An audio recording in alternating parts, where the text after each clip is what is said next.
नाम का उच्चारण करके, नाम का आश्रय लेकर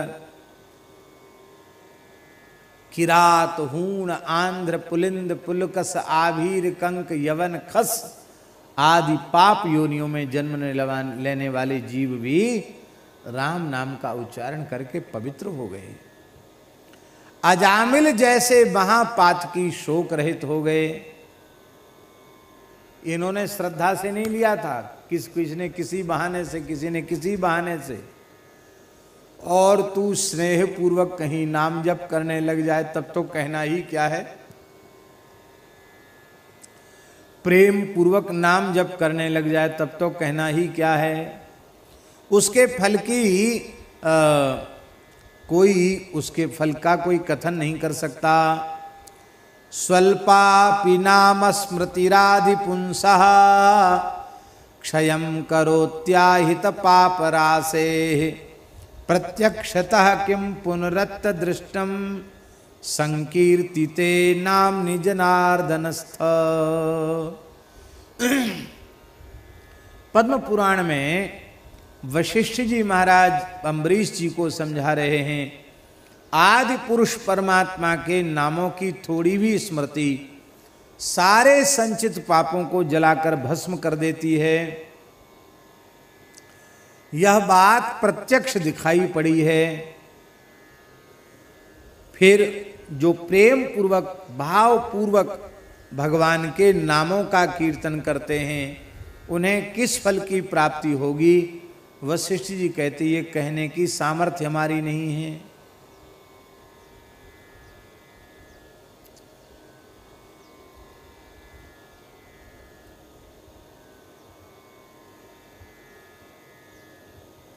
ये राम नाम क्या है? संबल निशंबल को, सखा असहाय को।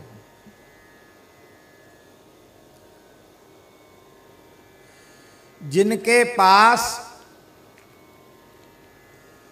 परमार्थ पथ के लिए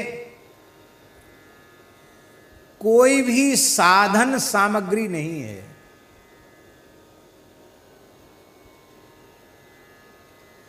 आपको यहां से अयोध्या जी जाना है तो चलने की शक्ति और अयोध्या तक पहुंचने की, साध्य आपका अयोध्या हुआ तो अयोध्या तक पहुंचने की जो भी सामग्री है, साधन सामग्री, क्या उस साधन सामग्री के बिना आप श्री अयोध्या जी पहुंच सकते हैं? नहीं पहुंच सकते हैं। साधन सामग्री की बड़ी भारी महिमा है। तो परमार्थ पथ पर तो चलना चाहते हैं पर वे साधन सामग्री से सर्वथा शून्य हैं।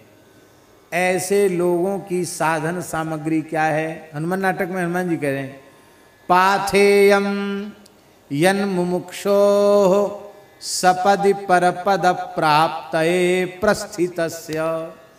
भगवान के चरणों तक जो पहुंचना चाहते हैं उनके लिए पाथेय है। पाथेय माने साधन है श्री राम नाम। बिना राम नाम के भगवान की सन्निधि में कोई नहीं पहुंच सकता।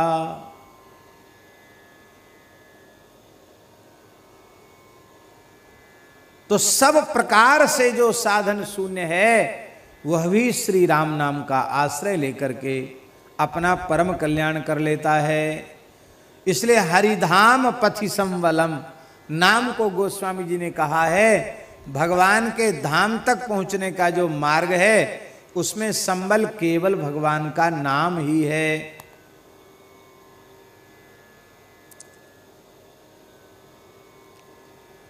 दूसरी बात क्या है? ये तो पारमार्थिक बात हुई। और लौकिक बात क्या हुई? लौकिक बात यह है, विनय पत्रिका में ही गोस्वामी जी कह रहे हैं, रोटी लूगा नीके राखे आगे हु की वेद भाग है।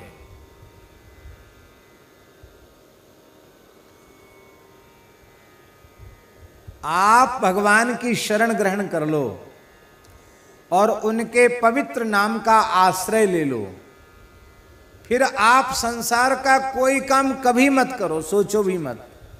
क्रिया के नाम से, उद्यम के नाम से पुरुषार्थ के नाम से, उपार्जन के नाम से आप कुछ भी मत करो, तो भी ठाकुर जी का ठेका है। क्या ठेका है?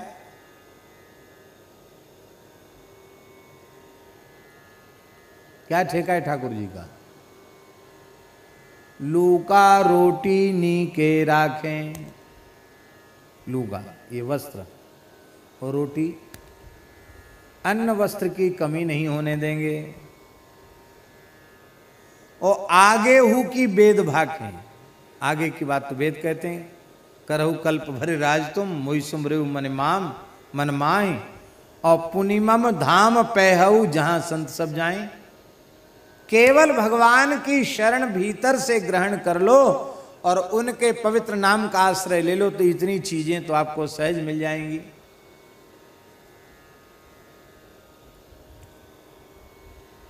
हमारे वृंदावन में एक बड़े वैराग्यवान, अनुरागी, नामनिष्ठ महापुरुष थे, परम पूज्य बाबा श्री चंद्रशेखर दास जी महाराज। भजन का साक्षात स्वरूप ही थे। बड़ा अद्भुत जीवन था उनका। दास पर भी उनकी अपार कृपा थी, बड़ा वात्सल्य था। पूज्य श्री चंद्रशेखर बाबा के पावन चरणों में हम प्रणाम करते हैं। बड़े उच्च कोटि के महात्मा थे। तो जब कभी हमें अवसर होता तो हम बाबा के पास जाते थे। बाबा याद भी करते रहते थे। कभी ज्यादा दिन हो जाते तो संदेश आ जाता था, वो क्यों नहीं आए। हम बाबा के पास जाते तो बाबा बोले देखो, पति जानता है कि मेरी ये पत्नी उत्तम पतिव्रता नहीं है, ये वो जानता है।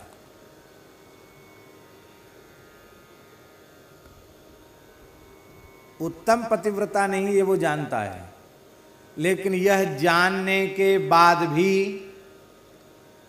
अपनी पत्नी होने के नाते उसे अन्न वस्त्र आभूषण आदि देता है कि नहीं देता है?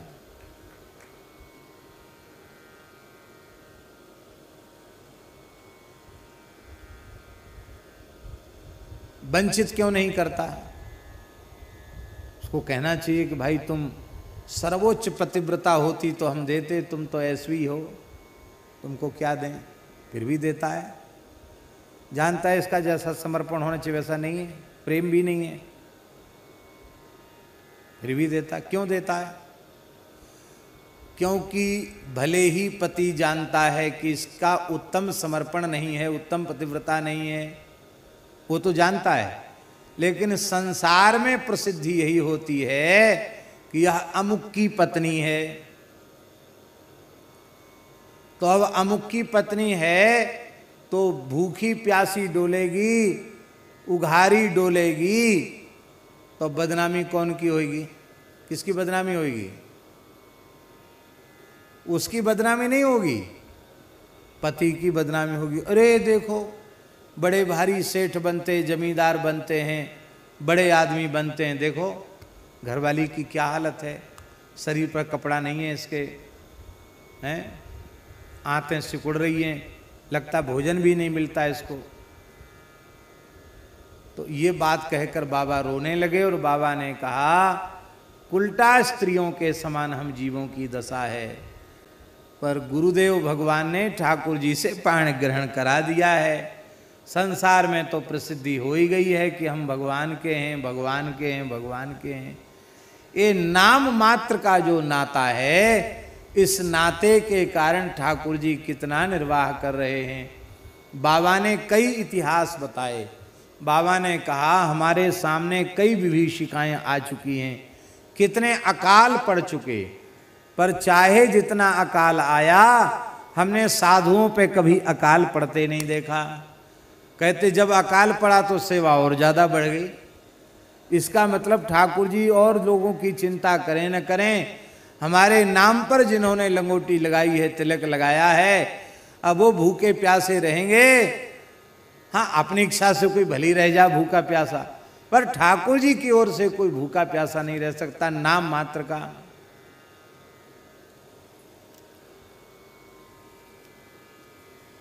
ये कोरोना बीमारी नहीं थी तो सब इधर उधर महात्मा लोग भी घूमते फिरते ज्यादा रहते थे, और ये बीमारी आई तो सब जो घूमने फिरने वाले थे वो भी स्थान में ही पहुंच गए। अब पहुंच गए तो रोज भी रसोई ठाकुर जी की ठीक ही बनती है, लेकिन जब सब वहां बैठ गए तो सब क्या करें, तो दो दो तीन तीन तरह के साग बन रहे हैं, चटनी बन रही है, पकौड़ी बन रही है, बढ़िया बढ़िया बनने लग गया। तो हमने कहा भैया सब दुनिया में लॉकडाउन हुआ, मलुक पीठ में तो लॉकडाउन क्या हुआ है, तो यहाँ के तो भाग्य ही खुल गए। अब सब साधु जुट गए रसोई बनाने में, आज हम ये बनाएंगे, आज हम ये बनाएंगे। बनाओ भैया, ठाकुर जी को प्रेम से भोग लगे, संत पावें।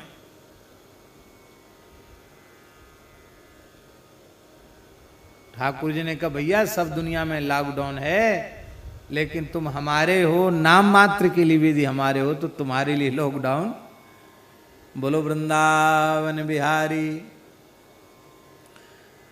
न तो एक भी दिन सत्संग छूटा, ब्रजभूमि का इतने लंबे समय तक निवास कहां भाग्य में था, सोचते थे कभी ऐसा होगा क्या। सब कुछ अनुकूल ही अनुकूल हुआ, समझ में नहीं आता। हमको ऐसा लगता है, भली प्रतिकूलता वाली बात सबके सामने भी है, पर हमको ऐसा लगता है ये कोरोना नहीं है, ये श्री ठाकुर जी की करुणा हम सब जीवों पर बरसी है। दुनिया के लिए कोरोना है, हम सब के लिए भगवान की करुणा है, जो धाम का आश्रय, श्री नाम का आश्रय, संतों की सन्निधि, गौ माता की सन्निधि इस बहाने से हम लोगों को प्राप्त हो रही है।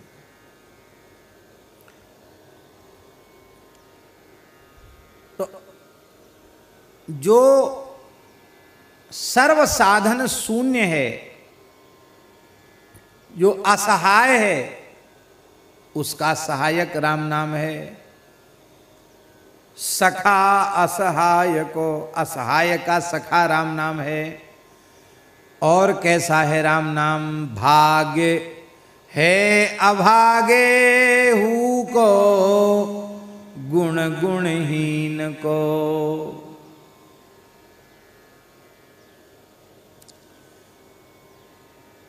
जो सर्वथा भाग्यहीन था संसार की दृष्टि में, अब हरि गुरु संतों की कृपा हो गई और श्री नाम की प्राप्ति हो गई और नाम का आश्रय उसने ले लिया, तो महाराज सारा संसार जिसे भाग्यहीन कहता था, अब लोग कहते हैं भैया इससे बड़ा भाग्यशाली और कोई दूसरा नहीं है। फिर ऐश्वर्य उसके पीछे पीछे चलता है, उसको ऐश्वर्य के पीछे नहीं जाना पड़ता है।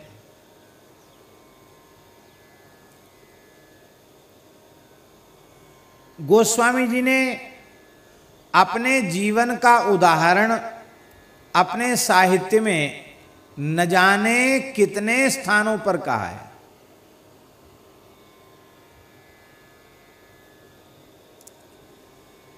विनय पत्रिका में एक जगह गोस्वामी जी कहते हैं, चाटत रहो स्वान पातर ज्यों, कबहू न पेट भरो, सोहो चाखत नाम सुधारस, पेखत परसु धरो, भरोसो जाहि दूसरो सो करो, मोको तो राम को नाम काम तरु, कलि कल्याण फरो। जब मैं राम नाम से विमुख हो गया तो जैसे कुत्ते का पत्तल चाटने से पेट नहीं भरता, ऐसे बचपन में संसार की दृष्टि में सबसे बड़ा भाग्यहीन मुझे मानकर लोग मेरी छाया से भी डरते थे।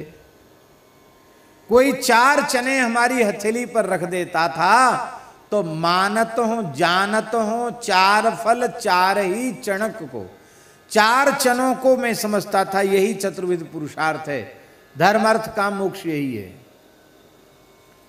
अब जब से राम नाम का आश्रय लिया है तो पेखत पर सुधरो, खट्टे मीठे चटपटे व्यंजन सामने रखे रहते हैं, लेकिन हमको उनकी ओर देखने तक की इच्छा नहीं होती है। गुण गुणहीन को, जो समस्त गुणों से हीन है, न विद्या है, न चातुरी है, न गान है, न कारीगरी है, कुछ नहीं है, गुण नाम की कोई चीज उनके पास नहीं है, पर वे अनन्य भाव से राम नाम के आश्रित हैं, तो सारे सद्गुण उनमें अपने आप प्रकट हो जाते हैं। सारी भाषाएं, सारे ज्ञान, सारी विद्याएं भगवान नाम से प्रकट हो जाती हैं। श्री गोकुल भवन वाले परमहंस जी महाराज की घटना, परमहंस जी महाराज कि कोई विदेशी आदमी आया था, शायद जर्मन का आदमी आया था, अब वो कुछ साधन की बात पूछना चाहता था।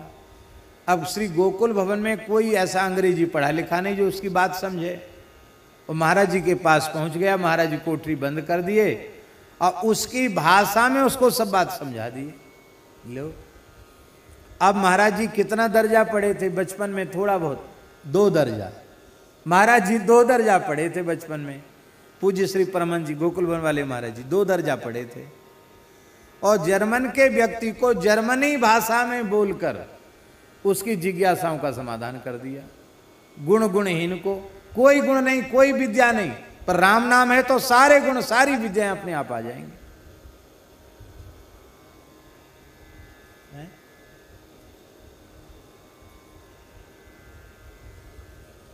क्या करें?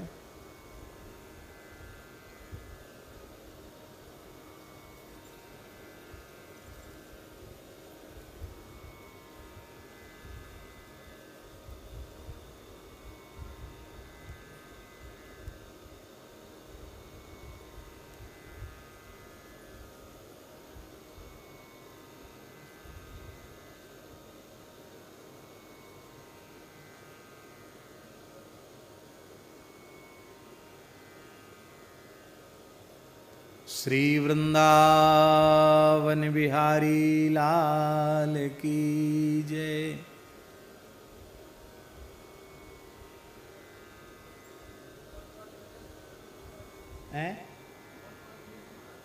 मोटे गणेश जी वाले मान, हाँ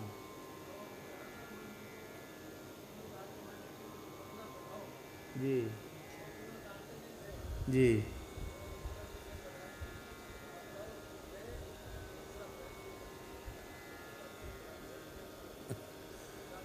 मोटे गणेश जी वाले महाराज जी के पास राधा रमण के गोस्वामी जी गए, बोले हमारे पुत्र को बंगला पढ़ाओ।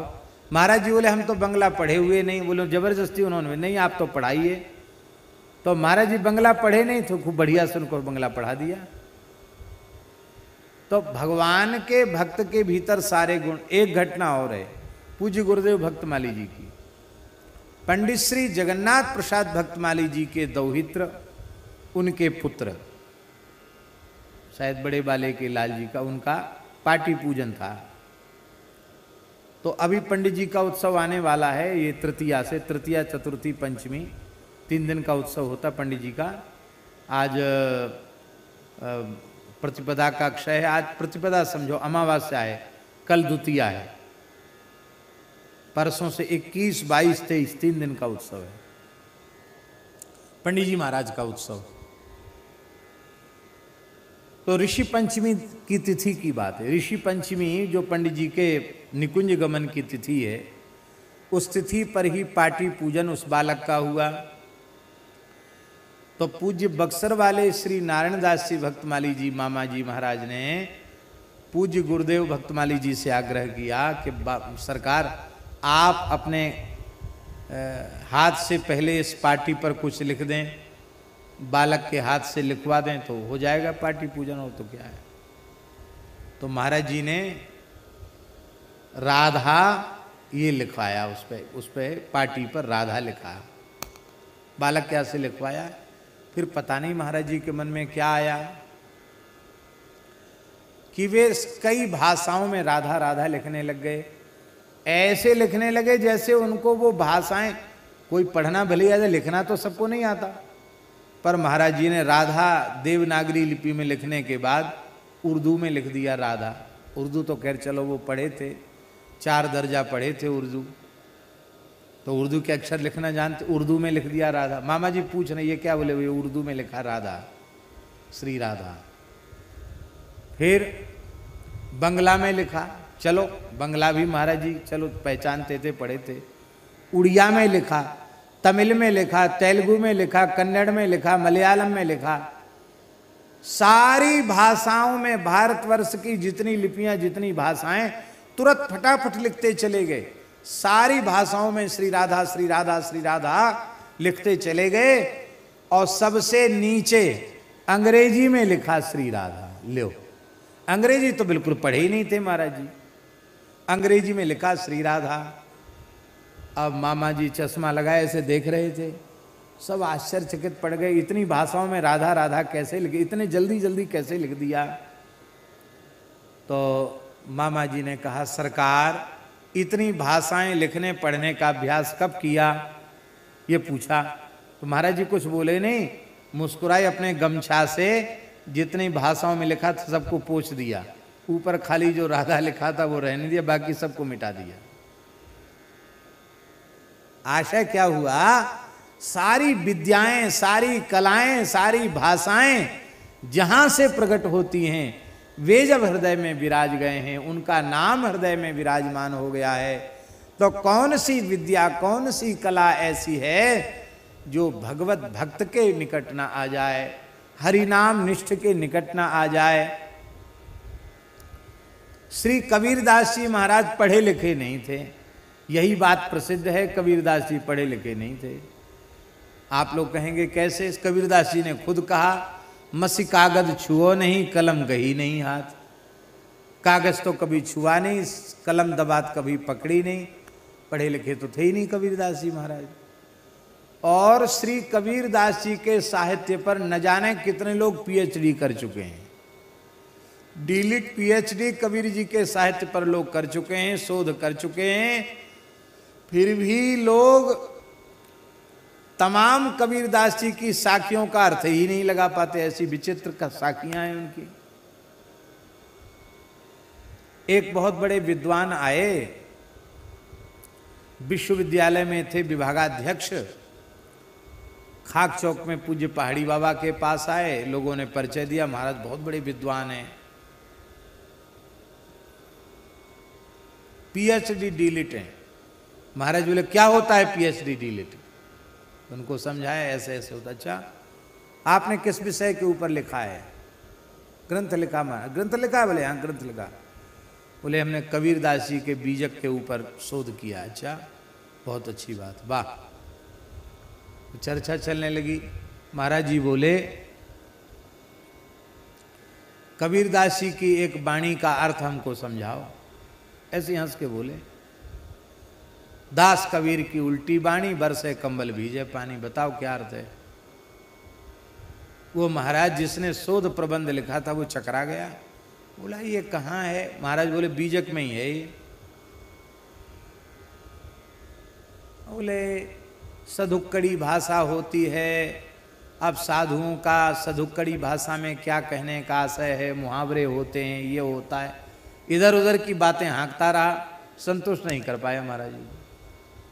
महाराज जी बोले तुमने अर्थ तो बताया नहीं, इधर उधर की बातें कर रहे हो, अर्थ तो बताया नहीं। तो बोले महाराज सोच के बताएंगे। हाँ सोच के बताना। तो जहाँ रुके थे बोले हम सवेरे आएंगे। माने कि ठीक है। वो सवेरे आए नहीं, चले गए। कहा कहाँ गए भाई, बोले वो आएंगे नहीं, वो चले गए। क्यों, अर्थ लगा ही नहीं उनको। महाराज जी बोले देह गेह में आसक्त भोगी पुरुष जीवन मुक्त संत श्री कबीरदास जी की वाणी का अर्थ कहाँ से लगाएंगे। फिर हमने पूछा महाराज जी इसका अर्थ क्या है, बरसे कंबल भीजे पानी। तो महाराज जी ने हमको अर्थ समझाया, ये अर्थ है इसका, बरसे कंबल भीजे पानी।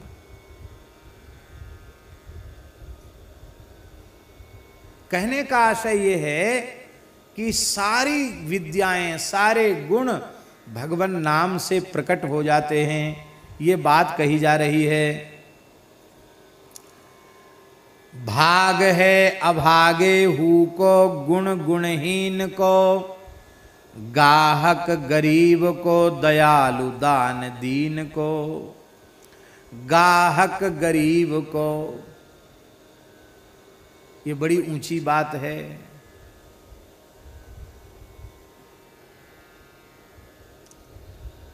राम नाम अमीरों का गाहक नहीं है, ये गरीबों का गाहक है, दीनहीन का गाहक है। इसका मतलब क्या है? जो बहुत बड़े विद्वान, बहुत बड़े बुद्धिमान, बहुत बड़े पद प्रतिष्ठा वाले, धनवान, ऐश्वर्यवान होते हैं, वे तो राम नाम में, कृष्ण नाम, हरि नाम में उनका प्रेम ही नहीं जगता। वो तो ब्रह्म ज्ञान से नीचे नहीं उतरेंगे। उनको राम नाम कृष्ण नाम से क्या लेना देना।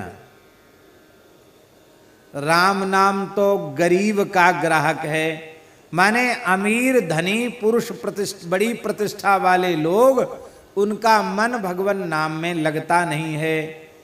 गरीबों का मन भगवान के नाम में लगता है।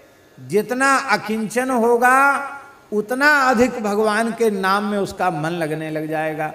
कुछ भी मत रखो, फिर देखो कितना नाम में मन लगता है। सारे संसार के संग्रह परिग्रह से मुक्त हो जाओ, फिर देखो कैसे नाम में मन नहीं लगता। अहरनिश नाम में मन लग जाएगा। महाराज जी, कुंती स्तुति में कुंती जी ने एक बड़ी प्यारी बात कही। कुंती जी कहती हैं, जन्मैश्वर्य श्रुतः श्रीभिः एधमान मदपुमान नैवार्हत्यभिधातुं वै त्वाम अकिंचन गोचरम। कुंती माता कह रही हैं भगवान श्री कृष्ण से, हे नाथ, उत्तम कुल में जन्म के कारण, ऐश्वर्य के कारण, शास्त्र ज्ञान के कारण, हाँ, जिनका अहंकार बढ़ा हुआ है, ऊंचे कुल में जन्म, पद प्रतिष्ठा, ऐश्वर्य, इनके कारण जिनका अहंकार बढ़ा हुआ है, उनकी जिह्वा पर आपके पवित्र नाम का प्राकट्य हो ही नहीं सकता। उनकी जिह्वा पर आपका नाम प्रकट नहीं होता, वे आपका नाम नहीं ले सकते। नैवार्हत्य विधातुं वै, आपके नाम का उच्चारण नहीं कर सकते। क्यों? बोले त्वाम अकिंचन गोचरम, आप अकिंचन गोचर हैं। और इन जन्म ऐश्वर्य श्रुत आदि से संपन्न लोगों में अकिंचनता का भाव रहता नहीं। अकिंचनता माने क्या है? अ माने नहीं, किंचन माने कुछ भी। जीवन में अपना कहलाने के लिए जिसके पास कुछ भी न बचे, उसे अकिंचन कहते हैं।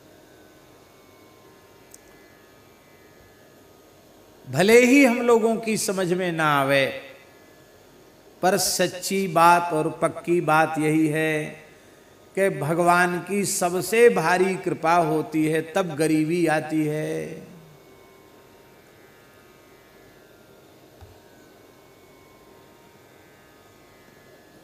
भगवान की कृपा से गरीबी आती है। हाँ, अरे गरीब नहीं बनोगे तो गरीब निवाज की कृपा कैसे होगी? दीन नहीं बनोगे तो दीन बंधु की कृपा कैसे होगी?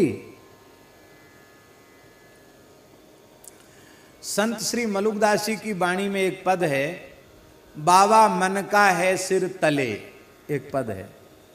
इस पद में अंतिम कड़ी है, कह मलूका जहां गरीबी बेई सबसे भले।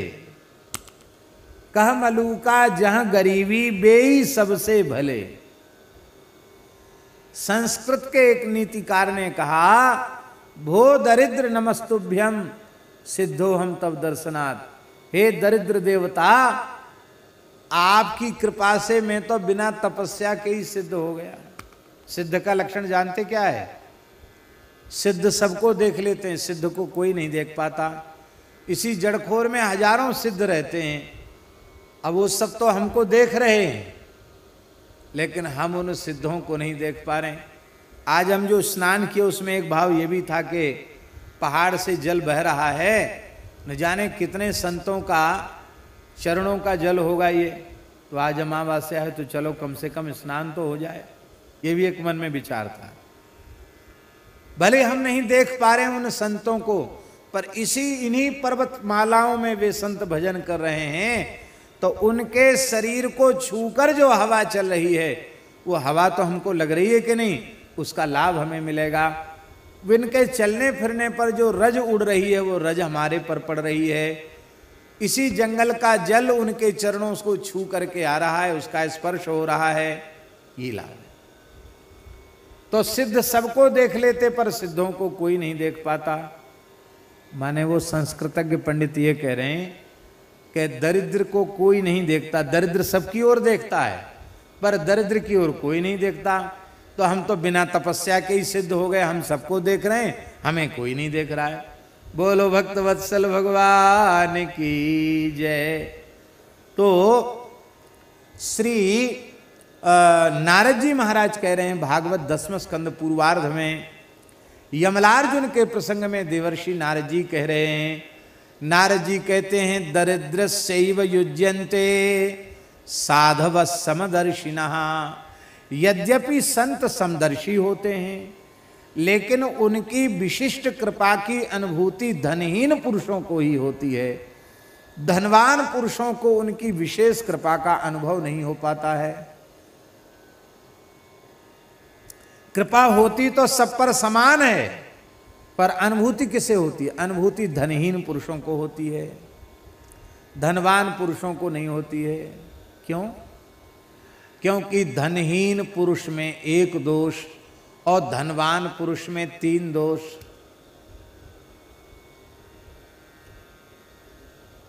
तीन दोष कौन कौन है? धनाभिमान, एक तो धन का दोष, एते पंचदशा अनर्था, 15 प्रकार के अनर्थ, वो 15 न लेकर एक ही, धन के सारे दोष। एक धनाभिमान का दोष, एक धन का दोष और एक धनाभिमान का दोष। मैं ऐसा वैसा नहीं हूं। लोग कहते हैं क्या समझ रखा है, खड़े बाजार में खरीद लूंगा। लो साहब, ये है धनाभिमान।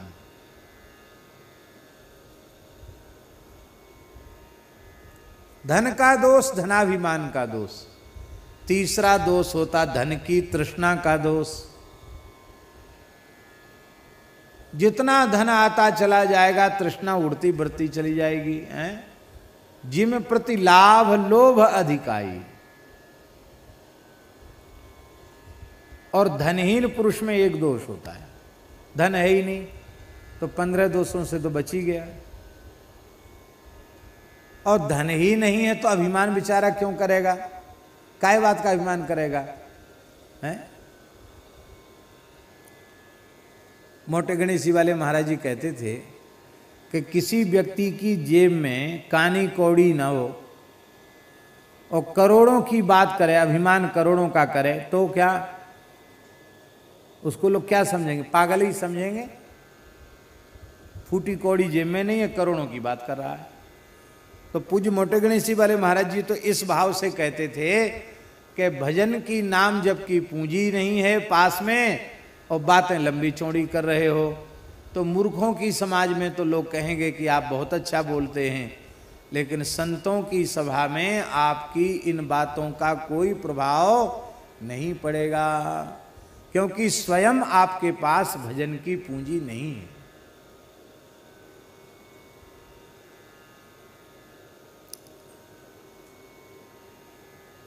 तो धन नहीं है तो धनाभिमान कहां से आएगा? एक दोष जरूर उसमें रहता, तृष्णा का दोष। उसके भी मन में आता है कि और बड़ा मकान हो जाए, थोड़े और खेत बढ़ जाएं, कहीं से भी धन आ जाए, कैसे भी मिल जाए।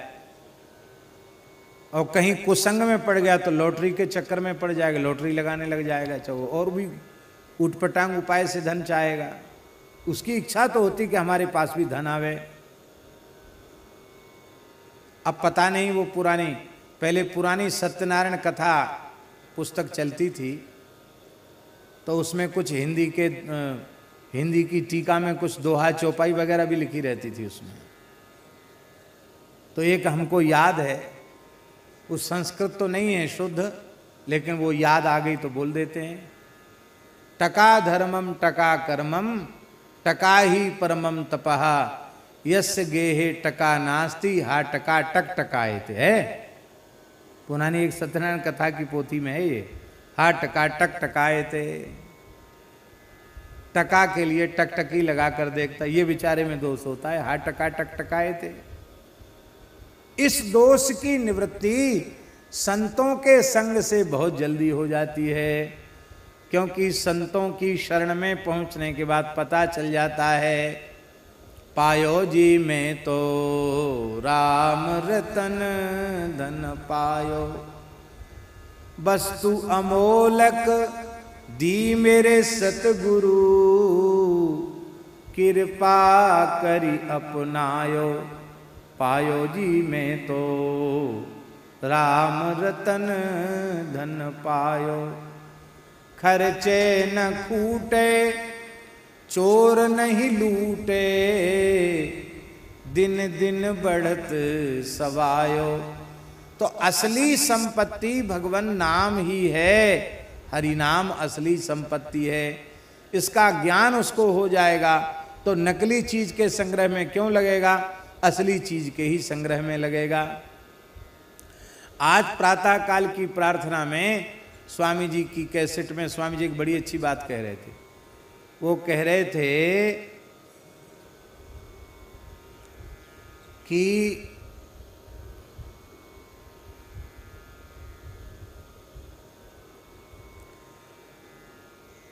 किसी मनुष्य की 100 वर्ष की आयु है, तो 100 वर्ष की आयु में उसकी आयु 50 साल उसके हो गए, तो 50 साल का वो नहीं हुआ, यही बोले थे ना, 50 वर्ष का नहीं हुआ। भगवान ने जो आयु उसको दे रखी थी उसमें से 50 साल नष्ट हो गए हैं। हाँ, 50 साल मर गया, कहते हम 50 साल के, 50 साल तक जिए नहीं, 50 साल के मर गए। हर क्षण मर रहा है, हर क्षण मर रहा है, हर क्षण नष्ट हो रहा है। तो विनाशी है ये सब चीजें, अविनाशी क्या है? राम नाम सत्य है, यही अविनाशी है। हमारे महाराज जी सवेरे सवेरे बाल भोग बनाते थे, तो कभी कभी जो धुन आ जाती वही कीर्तन करने लग जाते। एक बार महाराज जी कीर्तन कर रहे थे, राम नाम सत्य है, राम नाम सत्य है, गोपाल नाम सत्य है, राम नाम सत्य है, यही कहते हुए पूरी रसोई बनाई महाराज जी ने।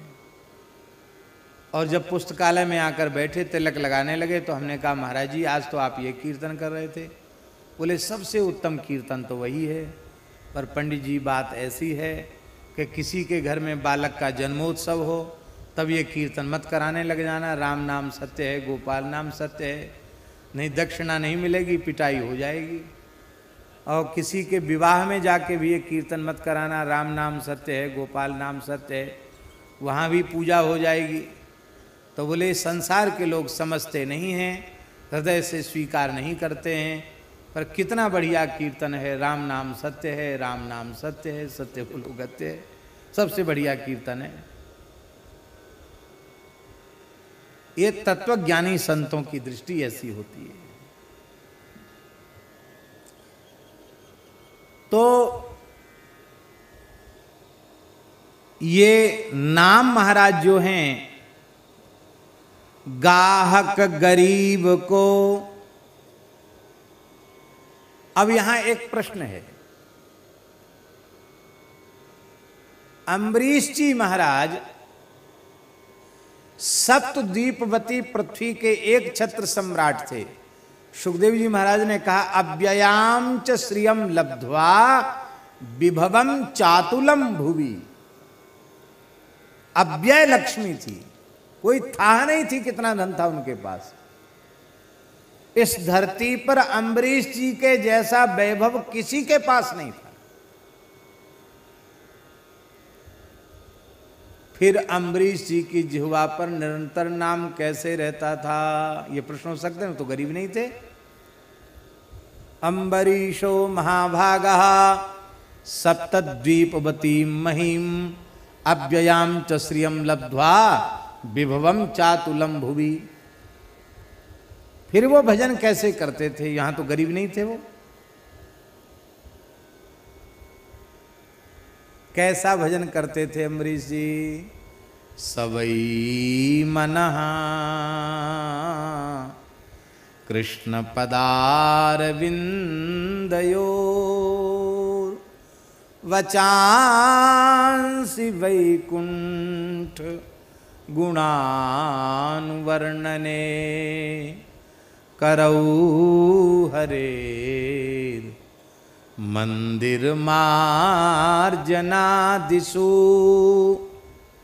श्रुतिम चकाराच्युत सत्कथोदय। ऐसी भक्ति है अम्बरीश जी महाराज की। उनकी वाणियां वचांसी, बहुवचन है महाराज, वचः वचसी वचांसी।